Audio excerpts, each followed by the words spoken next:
Porque voy a confesar que pues le hice una consulta personal aquí a mi querido doctor y se alargó el corte. Gracias por su paciencia.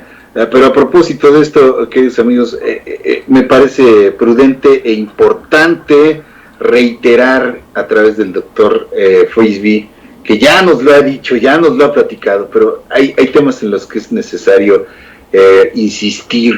Ahora que pues tuvimos esta situación familiar con mi hermano, inmediatamente muchas personas, muchas de muy buena fe, y se les agradece, y qué bueno que lo hagan porque da la oportunidad también de decirles, oye, no, no te creas este tipo de cosas tan desacreditadas, pues ofreciendo toda clase de remedios, ¿no? Que mira, mientras sea un tecito y la sopita y esto, pues eso no pone ningún riesgo. Pero ya recomendar sustancias, cualquiera que estas sean, pues sí pueden poner en riesgo la vida del paciente en lugar de ayudarle. Ya nos lo ha dicho mucho el doctor Frisby y creo que es importante. Entonces le decía yo al doctor, ¿qué te parece si otra vez insistimos?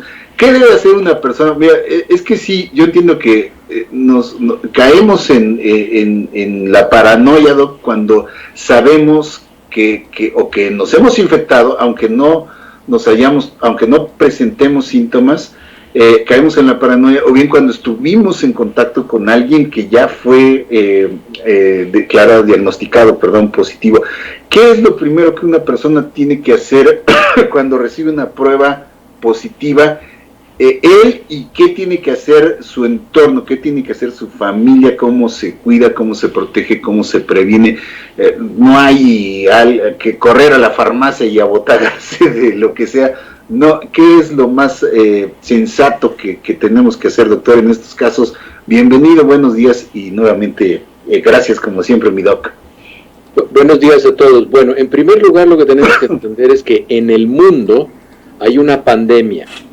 Por lo tanto, la posibilidad diagnóstica de que un paciente que tenga fiebre, dolor de cabeza, cansancio, tos, dolor de garganta, pérdida del sentido del olfato, pérdida del sentido del gusto, ese paciente es diagnosticado como un paciente con COVID.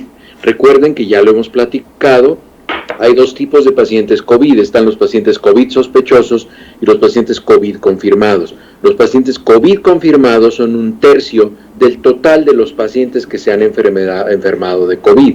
Entonces, si ahorita tenemos, no sé cuántos haya confirmados en México, pero si tenemos 1 millón de pacientes confirmados en México, en realidad son 3 millones los que se han infectado. ¿Y por qué es esto? Porque el 80% de los pacientes no tienen síntomas o tienen síntomas menores y no requieren atención médica, afortunadamente. Ahora, cuando un paciente piensa que tiene COVID sospechoso o confirmado, cualquiera de estos dos, lo que tiene que hacer, número uno, es aislarse, quedarse guardado en su casa, ponerse el cubreboca y no ponerse en contacto con nadie, no salir. Recuerden que el virus lo están transportando, pues cada vez que salen y entran, están transportando el virus y el potencial de que infectan a alguien es muy alto. Ponerse en contacto con los servicios médicos que ofrezca la localidad en donde vivan y ver qué posibilidad hay de que les hagan una prueba, de que les puedan monitorizar el oxígeno. Y la gente no debe comprar medicamentos, no debe atender. Miren, si quieren hacer remedios caseros y hacerse tecitos de lo que quieran, agüitas de lo que quieran, calditos de pollo, chiqueadores, enemas, pónganselos, no importa, pero no tomen medicamentos, ni se tomen lo que les sobró de la cajita de lo que recomendó el Donald Trump o de lo que recomendó X o Y persona en la televisión o en el WhatsApp o en el Facebook que dice que ya curó a 1500. No hagan eso, no hagan eso, por favor, no lo hagan. Y es más, lo que yo sí les recomiendo que compren es un oxímetro de pulso.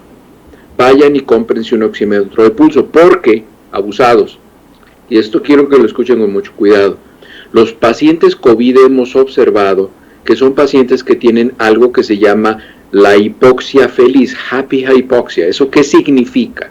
Normalmente un paciente que tiene bajas concentraciones de oxígeno tiene altas concentraciones de CO2 y el centro controlador de la respiración acá controla que el paciente respire más rápido. Entonces, el paciente empieza a respirar más rápido cuando un paciente tiene bajo el oxígeno. Sin embargo, en pacientes COVID, como el paciente COVID tiene ataque al sistema nervioso central, y es por eso que se pierde el sentido del olfato y el sentido del gusto, porque el sentido del olfato y del gusto no está en la nariz y en la boca, está en el cerebro. Eso significa que el virus ya está en el cerebro. Y hemos visto que no solo se pierde el sentido del olfato y del gusto, también se pierde el control del centro regulador de la temperatura y la respiración. Por eso las fiebres son tan altas, y por eso es que los pacientes que tienen hipoxia, pacientes que tienen, yo he visto aquí en el consultorio, pacientes con 65 de saturación de oxígeno, 65, que el paciente debería estar intubado con 70, con 65 están sentados en el consultorio platicando conmigo y no están respirando más fuerte. ¿Eso qué pasa? Eso están poniendo en crisis a todo su organismo, porque todo su organismo tiene una falta de oxígeno. ¿Eso qué va a hacer? Que se hagan, no sé, no les voy a hablar mucho de ciencia, pero se produce un estado alto en radicales libres, en fin, la oxidación se incrementa. Es un estado gravísimo el que está el paciente, pero el paciente está contento. Por eso es que se llaman la hipoxia feliz, porque los pacientes no están ni estresados, ni respirando muy profundo, ni les falta el aire. Ya cuando un paciente es porque le falta el aire, es porque ya anda como por 60 de saturación de oxígeno, y es un paciente que está en un estado muy grave, y esto resulta porque el COVID va al cerebro y afecta la percepción de hipoxia. Entonces, es otro dato más que hemos aprendido que causa COVID. COVID es un virus muy agresivo.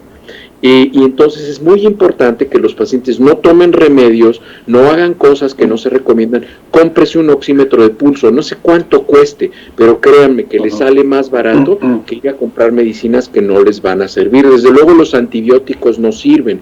Un paciente que ya tiene hipoxia, ese paciente ya tiene seguro una neumonía viral.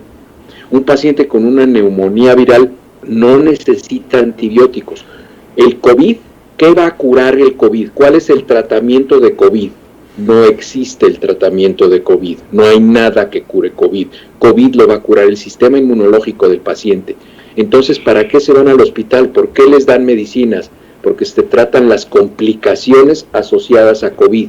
No hay tratamiento para COVID. Si un paciente se infecta con una bacteria porque tenía neumonía viral, se trata esa infección. Si el paciente empieza a tener trastornos inflamatorios severos, se da tratamiento inflamatorio. Si el paciente empieza a tener trastornos de la coagulación, se dan anticoagulantes. ¿Todo eso es para COVID? No, es para las complicaciones por COVID. Pues, ¿qué cura COVID? El sistema inmunológico. Es por eso que los pacientes que tienen un sistema inmunológico debilitado no pueden combatir COVID, y entonces la cascada de complicaciones asociadas a COVID se perpetúa y continúa y no se detiene. Y es porque COVID sigue ahí y se sigue reproduciendo. ¿Qué podemos hacer para que COVID no se reproduzca? Nada. No existe nada, desafortunadamente. Entonces, un paciente se va a complicar tanto como su estado de salud previo lo diga, o también hemos visto, y esto lo comentamos aquí también, que los pacientes que brincan de COVID infectado a enfermo de COVID, a COVID complicado, muchas veces son pacientes que tienen una modificación genética que les predispone a que ellos se compliquen por COVID, es decir, tienen una predisposición genética. ¿Qué puede prevenir eso? Nada. Probablemente después, cuando haya medicina genómica, que ya también hemos platicado aquí, se podrá infectar al paciente con un modificador del código genético para que esa mutación se modifique, pero tendrán que hacerse experimentos, tratamientos clínicos, ensayos clínicos, fase 1, fase 2, fase 3, con esa modificación. No es tan sencillo y llevarán 3 o 4 años para hacerlos. Entonces, es muy importante que los pacientes que sospechan o que se confirma que tengan COVID, se vayan a su casa y se queden, se compren un oxímetro de pulso y se lo pongan, y anoten en una hojita. Yo les recomiendo que en una hojita anoten 2 cuadritos, 2 columnas, temperatura corporal 3 veces al día y saturación de oxígeno 3 veces al día, y lo anoten, y cuando vean que la temperatura empieza a subir y que la oxigenación empieza a bajar, busquen atención médica. ¿Cuál es el nivel de alerta? Nos pregunta aquí Rolando, siempre preguntas interesantes, de oxigenación en la que ya, digamos, es motivo de alerta, doctor. ¿Abajo de 90 o...? Por debajo de 92 ya es algo que sospechar, depende de la altitud también, okay. Porque Rolando, no sé a qué altitud esté, pero si viven al nivel del mar y tienen 92, ya nos preocupamos.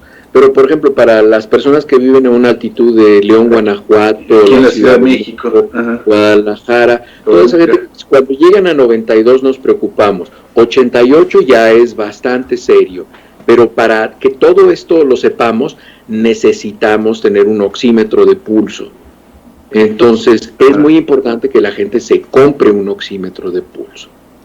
Sí, doctor. Y también te iba a preguntar, ante la escasez, por ejemplo, aquí de los tanques de oxígeno, ¿qué se puede hacer, doctor, para un paciente que está teniendo una baja oxigenación? ¿Hay algo que podamos hacer así como primeros auxilios?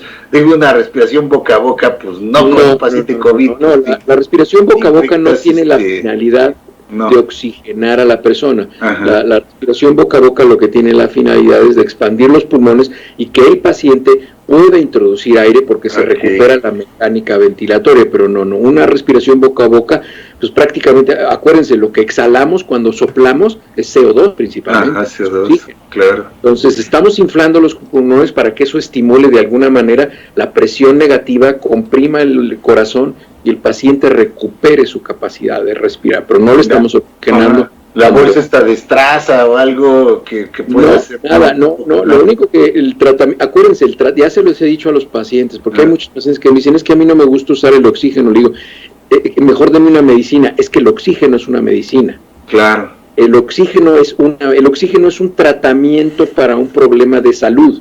Entonces la gente tiene que entender eso, que el oxígeno es la medicina, porque es que no me están haciendo nada, nada más me ponen oxígeno, es que su tratamiento es oxígeno. Porque si usted lo que pasa es que tiene bajo el oxígeno porque tiene COVID no complicado, tiene una infección viral, tiene una neumonía viral y lo único que está teniendo es baja oxigenación, su tratamiento es oxígeno. Oiga, pero ¿me van a dar antibióticos? No, porque no son antivirales. Usted no necesita oxígeno. Entonces van y le piden a la comadre que le dé Yo tenía unas cajitas ahí guardadas para caso de emergencia, dámelas, porque me dijo el doctor del barrio que es muy bueno y ese que baila con la botarga, me dijo que es muy bueno, me lo voy a echar. No hagan eso, no se lastimen con ese tipo de cosas. Ok, ahora el entorno de un enfermo COVID, doctor, ¿puede hacer algo? ¿Qué ventana, cuántos días pasan entre que la persona enferma pueda haber enfermado a las personas en su casa, a las que conviven con él? ¿Cuántos días deben pasar y cuántos días puede uno ya decir, no contagió a nadie, ¿no? ¿Qué ventanas de tiempo, no?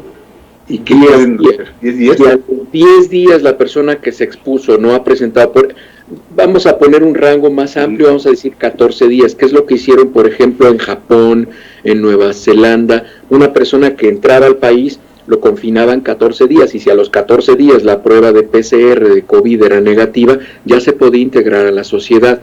Por eso yo lo que les decía, si quieren frenar súbitamente el progreso de COVID, todo el mundo se tendría que meter a su casa y no salir en un mes.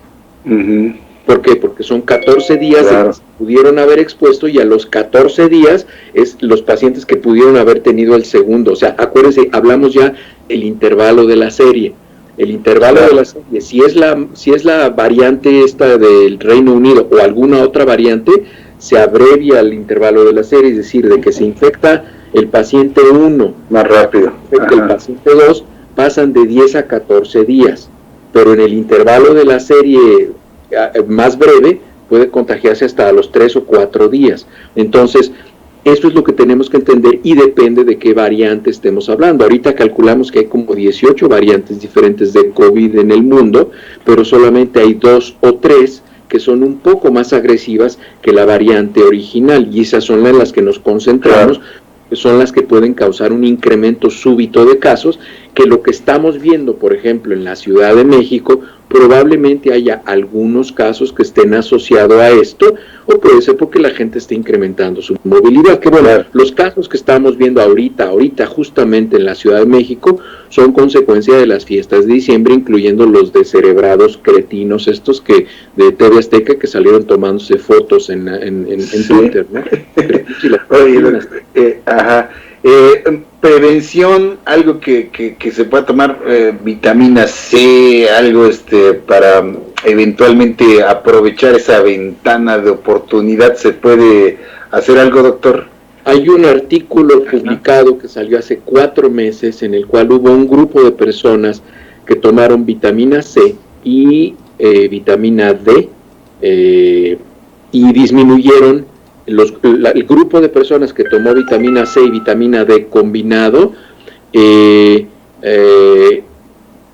tuvo una menor tasa de incidencia que el grupo que no lo tomó. O sea, sí hay una diferencia. Entonces, esos son los 5 suplementos que están aceptados como que ayudan a disminuir el riesgo de la prevención de COVID, y a los pacientes que se infectaron les dio de menor intensidad. Entonces, eso es lo único que está aceptado como un tratamiento preventivo, vitamina C y vitamina D, nada más. Muy bien, doctor. Está por medio de, bueno, me imagino también de frutas, verduras, pero como complementos vitamínicos, pueden ser estos suplementos estos que se disuelven en agua y estas ampolletas, todo esto sirve. De cualquier forma que encuentren de vitamina C o de vitamina D, nada más no vayan a tomar mucho, porque el exceso de vitamina C les causa litiasis renal, les causa cálculos renales.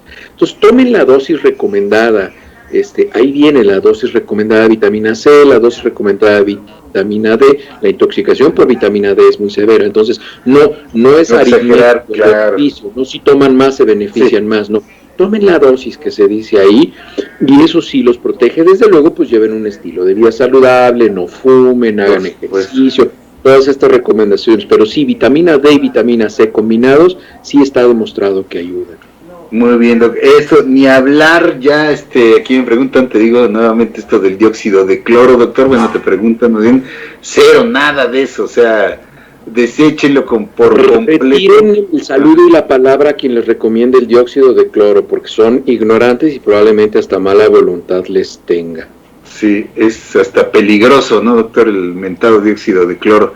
Y aquí Pacorro dice, si tengo COVID y diarrea, ¿puedo tomar algo? Bueno, uno de los, justamente uno de los síntomas es la diarrea, ¿no, doctor? Se presenta. Las únicas 2 condiciones en las cuales hay que tomar suplementos de electrolitos, las únicas dos circunstancias, es en pacientes que tienen vómito y diarrea, y el electrolito que se pierde es cloro, se llama clorhidrorrea, así se llama esa condición, se pierde cloro en el vómito y en las evacuaciones. ¿Cómo pueden recuperar el cloro? Ahí tienen el tratamiento en su casa, sal de cocina. La sal es cloruro de sodio. Claro.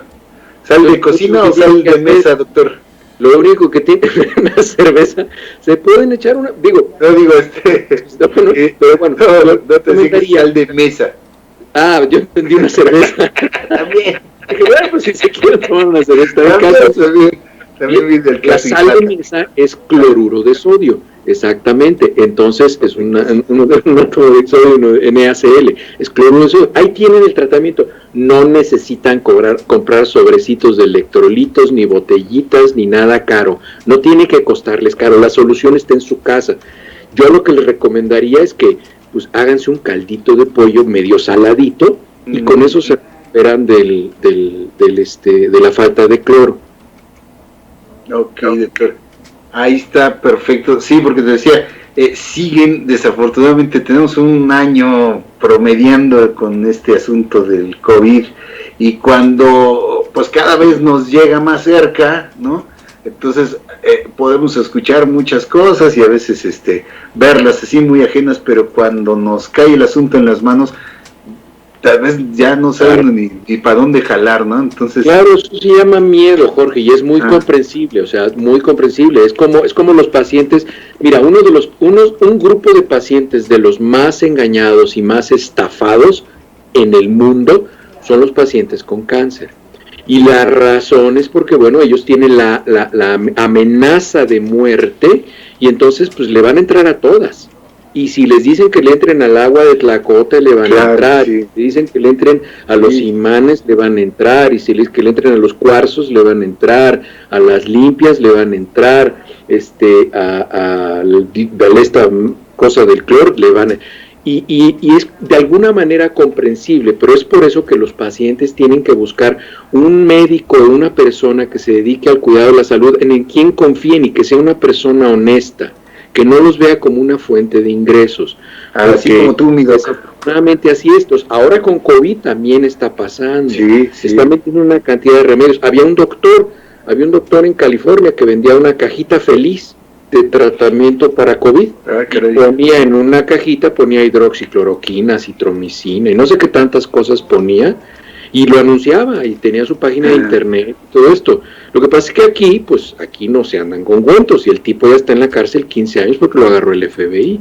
Pero sí. La ivermectina y toda esta que también ya habíamos platicado, Doc. La ivermectina es un medicamento que tuvo un auge porque se estaba estudiando, están en ensayo clínico para tratar de disminuir la velocidad de reproducción del virus, porque se estaba viendo si se podía tener algún tratamiento para COVID, pero no hay una diferencia estadística significativa y los efectos secundarios potenciales de ivermectina son muy altos. Entonces, hemos estado usando este antiparasitario durante mucho tiempo, y puede tener efectos secundarios potenciales. Entonces, si una persona se infecta de COVID, tiene el 80% de posibilidades de curarse espontáneamente. Entonces, eso nos cierra mucho la ventana de utilizar muchos tratamientos, porque si el tratamiento tiene el 40% de posibilidad de complicarse, entonces los riesgos de darle el tratamiento son mayores que de enfermarte. Entonces, pues no lo usamos, ¿no?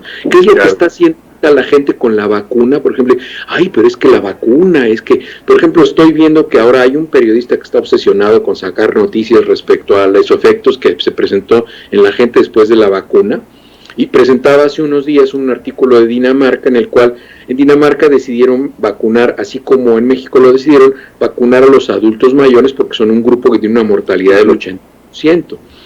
Entonces los empezaron a vacunar y ellos advirtieron que era muy probable que la mortalidad después de la vacunación fuera más alta que en otros grupos, porque de por sí ellos tienen la mortalidad más alta. Entonces hay muchos adultos mayores que les va a dar un infarto, les va a dar una embolia, van a tener muerte espontánea en la noche, pues porque son adultos de 80, 86 años. Y entonces ahora la gente antivacuna está diciendo, miren, los viejitos se mueren cuando los mataron. Exactamente. Entonces no es cierto.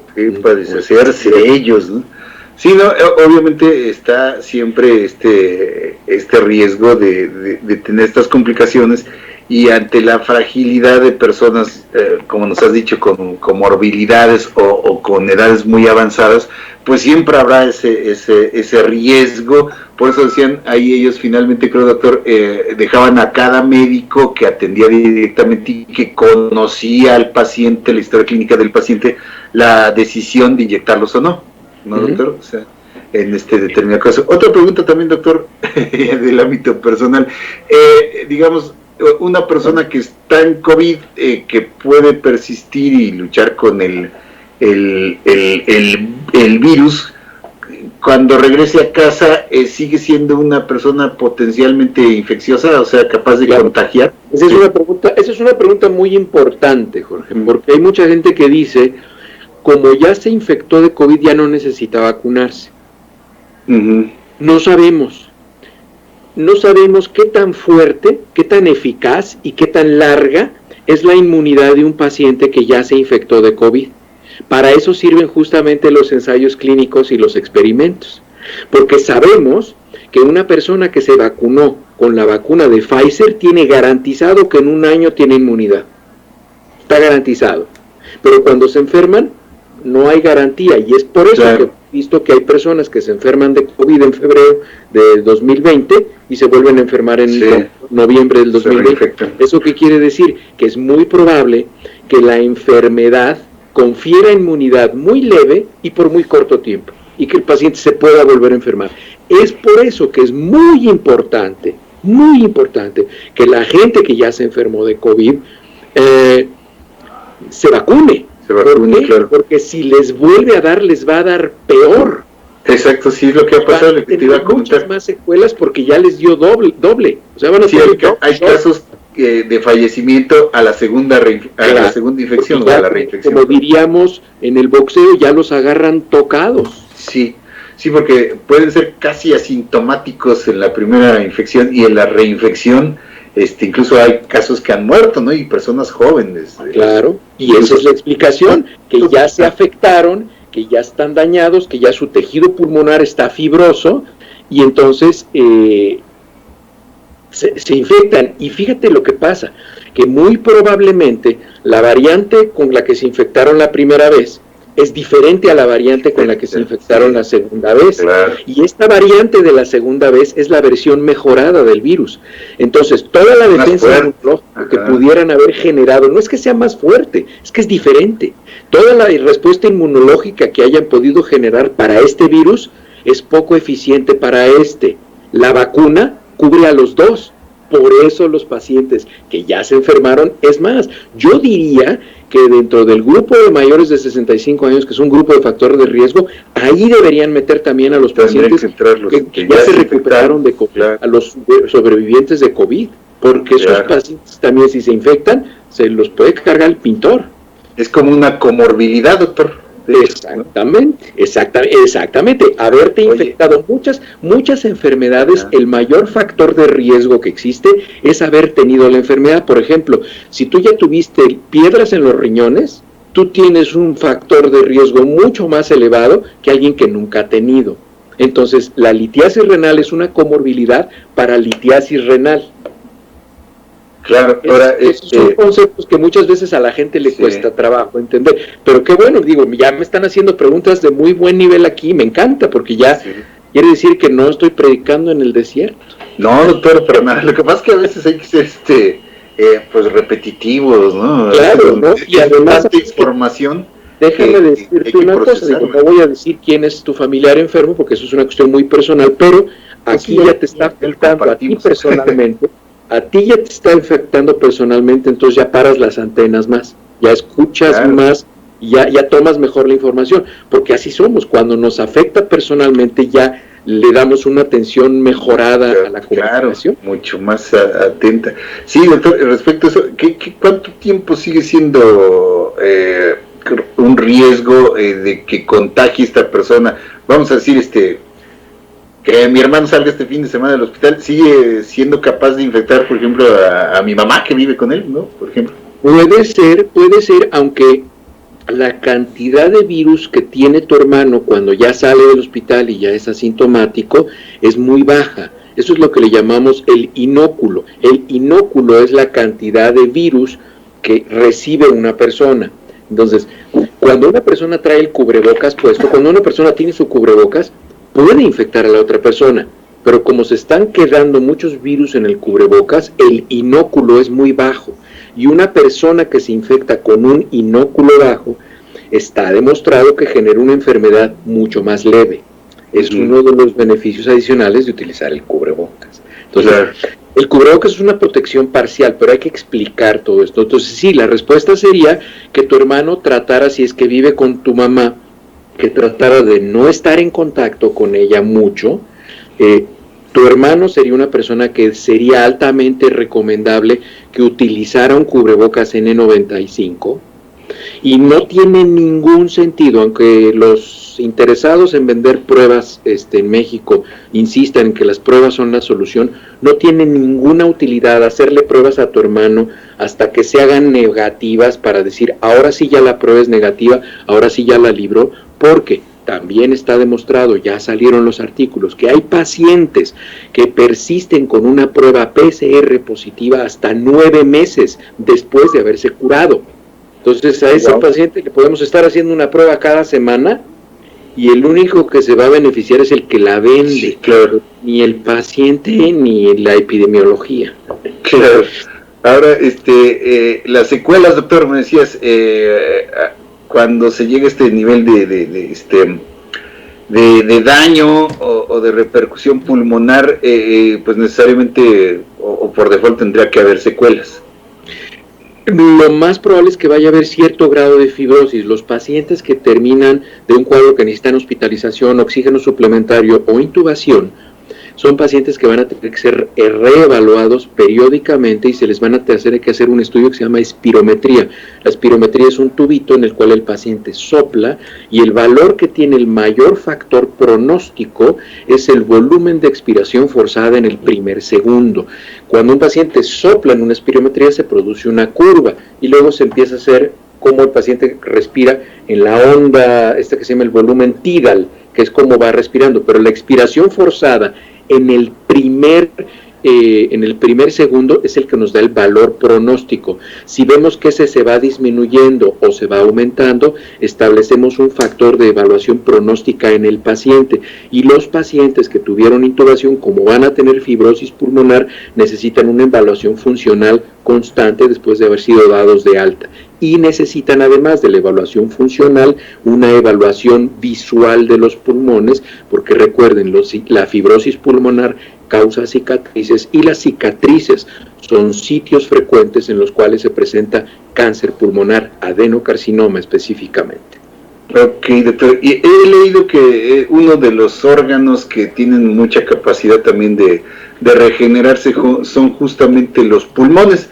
Incluso hasta los de fumadores que dejan de fumar con el tiempo, puede ser que el pulmón se regenere, ¿no? Los fumadores que dejaron de fumar tienen dos factores de riesgo. Pueden tener ya cáncer pulmonar de no fumador en las cicatrices, y siguen teniendo el factor de riesgo de tener un cáncer de células avenulares o células pequeñas, habitualmente asociado a tabaquismo.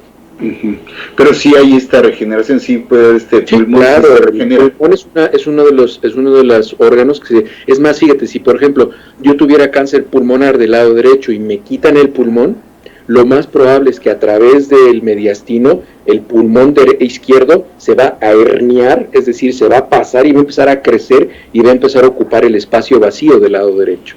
Órale. Sí. O sea, es muy interesante. Para ampliar la capacidad de... Así es. Qué maravilla. Doctor, pues realmente qué fortuna contar contigo y hablar así directamente de estos temas que son preguntas que, digo, perdón, en esta ocasión utilizándolo un tanto por el lado personal, pero es el caso de muchísimas personas que bien pueden tomar todo lo que aquí estamos experimentando de primera mano, y que es información útil para mucha gente, doctor, que se hace todas estas preguntas, que tiene estas dudas, que tiene estos miedos, y que lo primero que hacemos es caer en la paranoia, en el miedo, y pues nos perdemos la visión de las cosas, de lo que se tiene que hacer y lo que debemos hacer realmente para atender estos casos y darles la mayor solución posible. Por eso, gracias por toda esta información valiosísima que hay que compartir, que hay que hacer llegar a todos nuestros seres queridos para hacer estas cadenas virtuosas de información y combatir tanta desinformación. Muchas personas, digo, todos somos un poco ignorantes de algo y quieren ayudarte, ¿no? Quieren compartirte información que ellos dicen que un fulano o que un conocido le funcionó y les salvó. Lo hacen de muy buena fe y se les agradece, pero realmente no tienen información de primera mano, que a veces en lugar de hacer un bien, desafortunadamente hacen un mal, mi doc. Por eso hay que recurrir a fuentes confiables, así como tú, mi doc. Como siempre, el agradecido soy yo les agradezco profundamente que me tengan confianza. Y pues hasta ahorita no hay nada que yo les haya dicho que me puedan decir, usted nos dijo esto y no es cierto, o un interés comercial, un interés político, de algún tipo. No, yo no tengo nada de eso, y les agradezco profundamente que me escuchen, y les agradezco profundamente a toda la gente que me ha hablado de aquí de Disyuntiva, de otros programas, incluso del financiero Bloomberg, y de todos los programas que me invitan a participar. Como mi información está ahí, me contactan y yo estoy siempre dispuesto a hacerlo. Me han llamado por teléfono, incluso hemos hecho Skype o FaceTime, entonces con muchos pacientes. Yo se los agradezco profundamente, porque eso es lo que le da sentido a mi profesión, servirle a la gente, y se los agradezco. Y de paso a la mía, doctor, ser el vehículo para llevar esa información justamente de los que saben, uno no lo sabe, pero contacta a los que saben para tratar de difundir toda esa información de primera mano. Gracias, mi doc, te mandamos un abrazo y te dejamos porque sabemos que pues, tienes mucha chamba justamente Sí, por lo mismo. Ya están pasando las tarjetitas. Un abrazo, mi doc. Excelente fin de semana. Mira, te mandamos un abrazo y todo nuestro agradecimiento y admiración como siempre. Gracias. Vamos a hacer un corte. Continuamos, queridos amigos.